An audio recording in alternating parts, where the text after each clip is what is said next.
ఆఫీస్కి 30 minutes డ్రైవ్లో, financial డిస్ట్రిక్ట్కి 40 minutes డ్రైవ్లో, శంకర్పల్లికి పెరిపరల్, అలాగే మోకిలాకి 15 minutes డ్రైవ్లో, ఐఐటికి అందుకే 15 minutes డ్రైవ్లో లొకేట్ అయి ఉన్న ప్రాజెక్టే Sanctuary. 45 acres of massive layout, HFDA and RERA approved. అలాగే మా ప్రాజెక్ట్ సరౌండింగ్స్లో మ్యాసివ్ డెవలప్మెంట్స్ వస్తున్నాయి. హైదరాబాద్కి సంబంధించిన టాప్ టైర్ బిల్డర్స్ అందరూ ఈ ఏరియాలో కాన్సన్ట్రేట్ అయి ఉన్నారు. So the area is going to boom అండి. The area is going to evolve, explode and move forward to greater heights.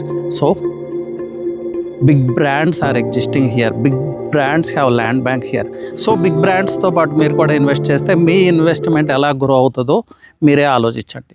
Me dream విల్లాని ఈ ప్రాంతంలో సొంతం చేసుకుంటే ఎలా ఉంటుందో మీరు ఆలోచించండి. మీ పీస్ ఆఫ్ వెల్త్ని ఇక్కడ సెక్యూర్ చేసుకుంటే ఎలా ఉంటుందో మీరు ఆలోచించండి. మీ నెక్స్ట్ జనరేషన్ లైఫ్ సెక్యూర్ అవుతుందా లేదా, మీ next phase of life secure అవుతుందా లేదా, మీ లెగసీని పాస్ ఆన్ చేయొచ్చా లేదా అనేది కూడా మీరే ఆలోచించండి. ఆలోచించి కాల్ చేయండి, సైట్ విజిట్ చేయండి, మీ పీస్ ఆఫ్ ల్యాండ్ని సెక్యూర్ చేసుకోండి. నేను వన్ థింగ్ ఎష్యూర్ చేస్తాను, 99.99% ఈ లేఅవుట్ మీకు నచ్చి తీరుతుంది. శంకర్పల్లి సరౌండింగ్స్లో, దట్టు వెస్ట్రన్ ఎకనామిక్ జోన్లో దీనికన్నా బెస్ట్ లేఅవుట్ అయితే మీకు దొరకదు. That I can assure. Thank you.